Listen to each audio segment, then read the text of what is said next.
Hi, and welcome back to Self-Care While Grieving course. I'm Kelly Daugherty, and this is Module 3, where we're going to talk about support systems.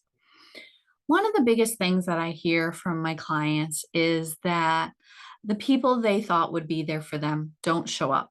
Maybe they do initially following a loss, but then long term, they're not there to provide the level of support that they thought they would get from their friends and family.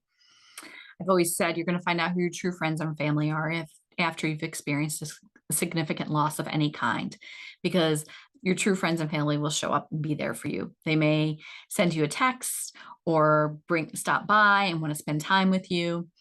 But unfortunately, our society isn't great with grief. There's a lot of people that say the wrong things. They say those cliched responses that don't help. They actually can hurt more than they help. And we find that what we thought was going to happen doesn't always happen. And I also hear a lot of times is, well, I was there for them after they experienced this loss. Well, everybody has their own strengths, and not everybody is able to provide the same kind of support that maybe we do for other people. And that could be because of their personality. It could be with their own grief issues that are maybe surfacing. And for a variety of different reasons, they may not be able to give that support to you. One of the tools that I use with the majority of my clients is something that I learned from a book on grief and loss by Ken Doka. And it talks about identifying support systems. So go ahead and make a list of everybody in your life that you consider in your support network. Don't try to judge and be like, well, they didn't help me in my group. Just everybody in your support network. Friends, family, colleagues, maybe church members, community members, animals, spiritual figures, that can all be part of your support system.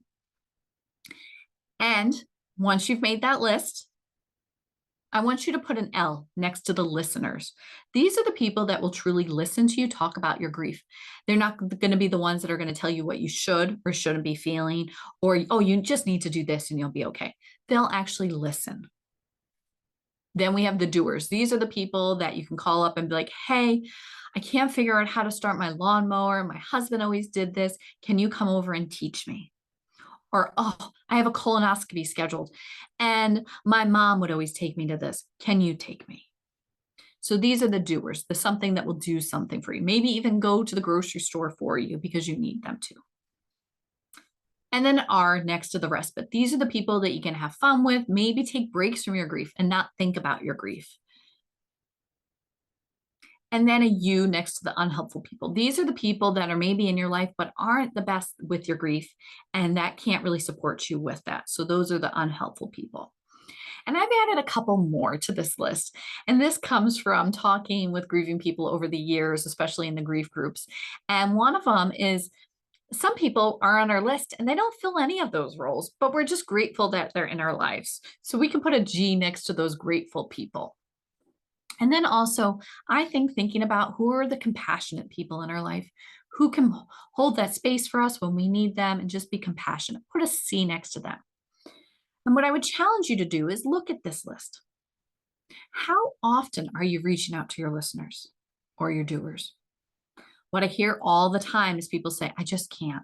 I can't reach out, or I'm not good at asking for help. Unfortunately, sometimes when you're grieving, you need to learn how to ask for help because people can't read your mind. They don't know what you need. And so I would highly encourage you to try to maybe in this next week, reach out to one listener for listening, one doer for something, and maybe one respite person to have some breaks from your grief. Maybe that's going for a walk with them. Maybe that's going to the movies. And really try to do that every week. That's going to help your support system stay active. It's going to help you stay connected to people. It's really important to be able to stay connected. Grief feels so isolating and lonely, and we do need to be able to utilize our support system.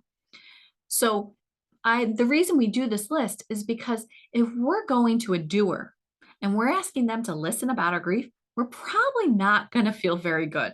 We're probably not going to get our feelings validated. We may get dismissed. We may get one of those cliched responses. So it's important to know what our support system strengths are, and we can go to them for those specific things. You know, Johnny just isn't somebody that can listen. Then you maybe go to him for that respite or whatever it is. So being aware of that can really help manage your expectations and maybe your disappointments, and thinking like, well, this person is not there for me. I need them to be there for me, and they're not. Well, maybe because you're asking them for support with that they are not able to provide. Unfortunately, not everybody has the same resources within themselves to be there. So again, if you can reach out for support, I also think grief groups are extremely beneficial, because you may feel very isolated and alone in your grief and that nobody gets it. Well, find a grief group in your local community. There's online groups, there is virtual groups, there is Facebook communities, the grief empowerment group you can join. There is hospice grief groups, and then there's therapists, therapy-led groups, and then also peer-led groups. Find a group that works for you. I'm a big believer in the therapy groups because I provide them, because I like to be able to teach my clients tools and give them resources. But a lot of people find benefits from those peer-led groups, just being able to connect with other people. Friendships can really form. My recent young widows group, they're still talking on a regular basis and planning to get together. They formed a real network because they know everybody in that group gets it. They don't have to say, well, I'm really not doing well today, because they get it. They understand. So really, think about joining a grief support group. I know it can feel really vulnerable and maybe even a little scary, but you really might be able to find a lot of comfort and support in joining a grief support group. I also think it's important to set boundaries with your support system. You might have to say no to certain events. If maybe you've experienced a pregnancy loss, you might not want to go to that next baby shower. It might just be too much for you at this time. And it's okay to say no. No is a complete sentence. You don't always have to give a reason why. And I would also encourage you that if you say yes to something and you change your mind at the last minute, that's okay as well, especially when it comes to the holidays, right? We don't know how we're going to feel until we're actually in them. So if you say, yes, I'll come to that Thanksgiving dinner, and then Thanksgiving Day comes and you're like, nope, I can't do it. That's okay as well. And we're going to talk about self-compassion later. And that's a part of being compassionate to yourself. So one of the things that I like to do with a lot of my clients is a technique called tapping in resources. Laura Parnell came up with this, and she has a book called Tapping In, and it has a variety of different resources that we can tap in to help ourselves. So I'm going to lead you through a nice little guided meditation now where you can tap in your inner support circle, and knowing that you have them whenever you feel like you need them, even if they're physically not with you. So go ahead and get yourself comfortable. And I'm going to ad lib what Laura Parnell talks about, and I'm going to do my own version. But I hope that you find it helpful. So now that you're comfortable, somewhere you're not going to be disturbed, and you have maybe 5 minutes to sit here, I'm going to lead you through a nice little guided meditation and visualization. And when I tell you to, you're going to tap on your legs, right, left, just enough that you feel the tapping sensation. So go ahead and close your eyes or look down, whichever feels most comfortable to you. Take a nice deep breath in through the nose, pushing that belly out as you breathe in. And then nice and slowly through the mouth, I want you to exhale. You can even purse your lips a little bit as you exhale, so you always are exhaling longer than you inhale. Another good deep breath in through the nose. Nice and slowly out through the mouth, feeling a wave of relaxation starting all the way at the top of your head, flowing all the way down to your toes. Another good deep breath just like that.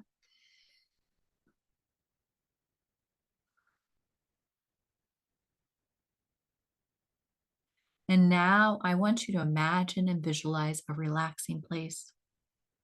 This could be a place you've been before, maybe somewhere you've been on vacation, somewhere you dreamed about going, maybe even somewhere from a TV show, a movie, or a book. This place is an inner sanctuary just for you. Somewhere you feel peaceful, calm, relaxed, and maybe even safe.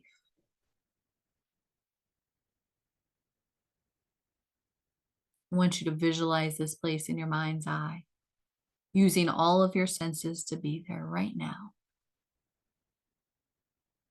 Looking around, noticing the colors of things, shapes, textures, sizes.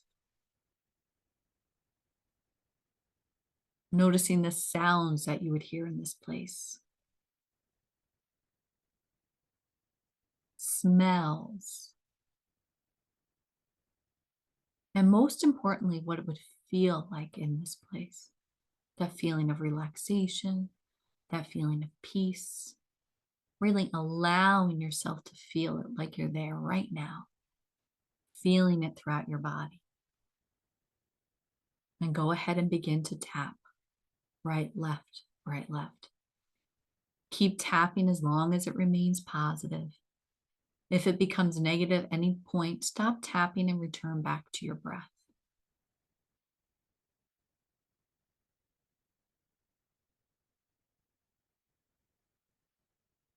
Letting that feeling of relaxation strengthen and integrate into your brain.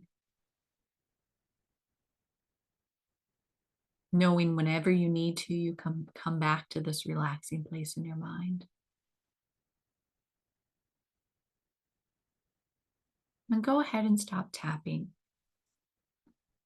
And you can either stay in your relaxing place or you can go to another place. But this time it's a little different. You're not alone. So if you want to choose a different place, that's okay. You notice you're standing inside of a circle. And all along the outside of that circle is a circle of support.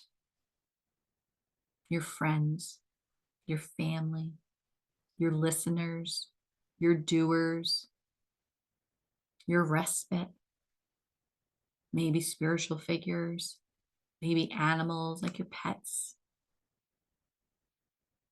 And I want you to look at each one and feel their support for you.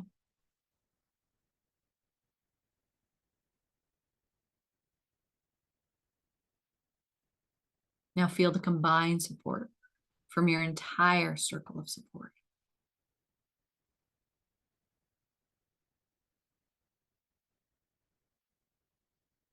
And go ahead and begin to tap. Right, left, right, left. Keep tapping as long as it remains positive. You may even want to add an affirmation. I am grateful for the support that surrounds me. And tap that in. I am grateful for the support that surrounds me. Some more people may arise spontaneously into that circle. That's okay. Tap them in as well. Sometimes our deceased loved ones are in that circle, which can bring up some emotion. That's okay.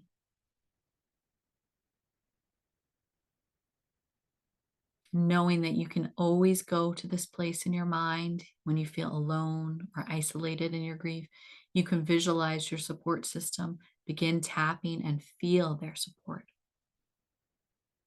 So keep tapping as long as you'd like, or whatever feels right to you.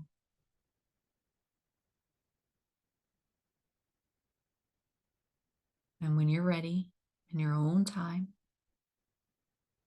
you stop tapping and open your eyes and come back into the space, knowing that you can do this meditation anytime you need to. If you're feeling alone, close your eyes, visualize that support system, tap it in 6 to 12 times, stop, check in, see if you need to go longer. Go longer if you need to.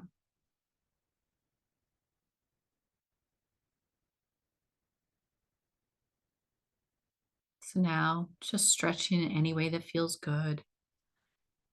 And again, go to your workbook, fill in the questions, the journal prompts, and maybe set the goal of reaching out to one listener, one doer, and respite person this week.